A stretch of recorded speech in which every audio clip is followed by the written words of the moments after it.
Hey guys, and welcome back to Retro Randy. I finally did it. I jumped in and I picked up my very first battle beast. I think the armadillo is probably one of the more common sculpts, but I'm happy to get him and I'm happy to start the collection. Toymanoids was on Whatnot and he was running let's just call it what it is. He was running a trap for toy collectors and I fell right into it. He had a great sale going on, so I jumped on this guy to add him to my collection. If you have not checked out Toymanoids on YouTube, I highly recommend his channel. It's always a great watch, and go show him some love and support and subscribe to his channel. Now, I will say that I did not know these guys were as small as they are. For some reason, I was thinking they were like 3 or 4 inches big.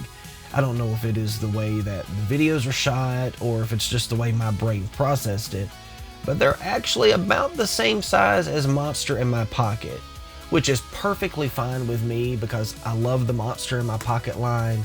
I love all of the minifigure lines, so these guys are gonna fit perfectly in with the rest of my collection. So to make a long story short, me and the kiddos were at Walmart and surprise, surprise, we found ourselves in the toy section. And I'm looking around over there and I noticed these guys hanging on the shelf, and my first thought is, are these supposed to be the successor to Battle Beast? I mean, Beast is in the name, so I picked one of these up, and it is the Mr. Beast Lab Hybrids. I noticed the character designs are kind of reminiscent of the Battle Beast, and when I started looking at the figures on the back here, it looks like they've got little rubs in their chest, the way that the Battle Beasts do. So I picked one up, curious how they're going to stack up to the original, or am I just way off in my thinking and these are supposed to be something completely different? But they kind of look like they could pass as the spiritual successor to the Battle Beast line. So without any further ado, let's open this thing up and see how it compares. So by checking out the package here, you can see what I mean by very reminiscent of the Battle Beast with all of the animal elements included here. Looks like this one takes it a little further and adds some alien or some monster type elements. But if you look real close right here, you'll see what I'm talking about. That looks very reminiscent to the rubs on the Battle Beast. So first thing I noticed was it's almost like a wood grain pattern on the top here. So let's get this open and see what we're dealing with. Everything's connected to the lid itself.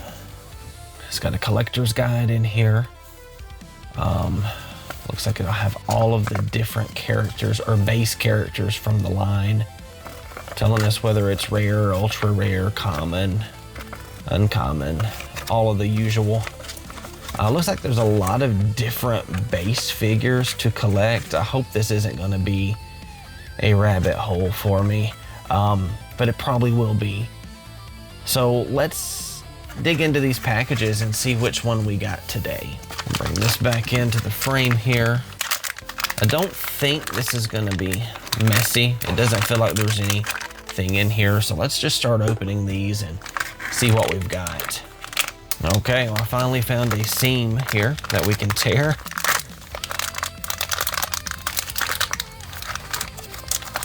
We've got some legs, it looks like. Some blue anthropomorphic, some kind of big cat legs.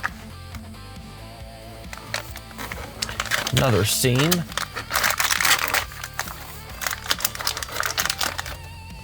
Got an arm,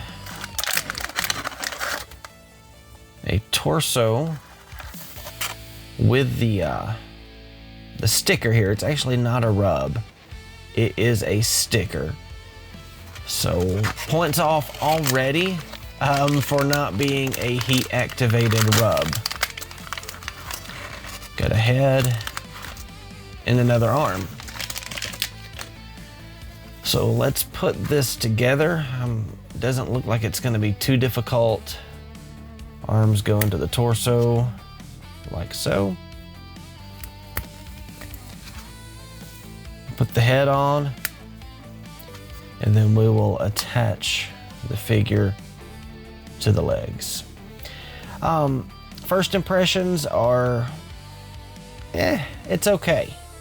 It's definitely not Battle Beast size. As you can see, it's quite a bit bigger here. I'll bring in another Battle Beast in a minute to show you. It's a sticker, not a gimmick with heat activation. It is articulated more, which is nice. You know, you've got the knee articulation here. You've got elbow and shoulder swivel and hinge for the elbow. And the head can turn side to side, torso turns side to side. So the articulation's nice. Feels like cheap plastic. Kind of looks like cheap plastic in person. I'm not sure how it's coming across in the video. So let's take a look at this next to the Battle Beast that I got and show the size difference. Okay, so this is the Beast Labs Hybrid Warrior, and this is an original Battle Beast. So yeah, quite a bit of difference there in the size. It's not going to fit in with the line. Now, I think maybe the hybrids took inspiration from the Battle Beast, considering the chest emblem and the beastly nature of it. But I think they took things a step further by making it much larger, adding more articulation, and adding the ability to change parts with other figures from the line. So let's see which one this is. Get out our trusty collector's guide here. And we got the very first one in the series, Panthar. Symbol is the pink lightning bolt, so he's energy, even though that doesn't match what's on his chest. That's interesting. Let's see, he is blue for the rarity, which is common. So the very first one is a common, and it's also the first figure from the line. The joints are pretty loose on this guy, so I'm sure that's probably how it's designed, but I mean, he stands pretty easy. He stands without, as long as I'm not knocking him over, he stands very well on his own. But man, that size difference is huge there though. Definitely will not fit in with the Battle Beast. So elements of the Battle Beast, sure. Certainly not a successor. Okay, so there it is. Did we find a successor to the original Battle Beast? No. Did we find a pretty cool standalone toy line? I'd say we did. Even though he doesn't fit back in the container without removing his arms, it's a cool figure and it's a cool container. I'm weird with stuff like this in boxes, so I'll probably hang on to this for a little while, see how I can use it.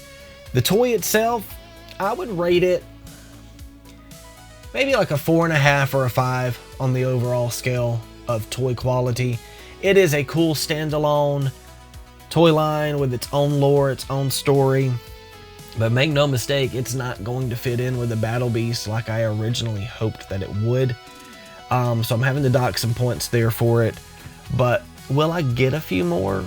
Probably so, just because I want to see how the interchangeability goes with the other figures from the line, see what kind of combinations we can create, because like all the blind bags that actually have multiple figures that can be collected at multiple rarities, it tempts me to get more. Will I try to complete this line? Probably not, but I will get a couple more just to see how they go. So as a brief recap, it won't fit in with the Battle Beast. It's not a successor to the Battle Beast. They took some elements from Battle Beast and kind of did their own thing with it, which is fine. We need that creativity. Toys are supposed to be fun, and this definitely looks like it would be a fun line for the kids. So I'll pick up a couple more and probably video the opening and the building of those, maybe do some combination stuff, just in case you want to check that out. But if you enjoyed this video, consider hitting the thumbs up on it, letting YouTube know you liked it. If you're not already, subscribe to the channel. That helps me more than you know. It helps me grow and keep making content like this. And make sure your notifications are turned on so you don't miss future videos when they come out. And remember Toymanoids. Check him out. Go subscribe to his channel if you're not already. Great guy, great content. And guys, remember, the past isn't gone. It's just waiting to be rediscovered.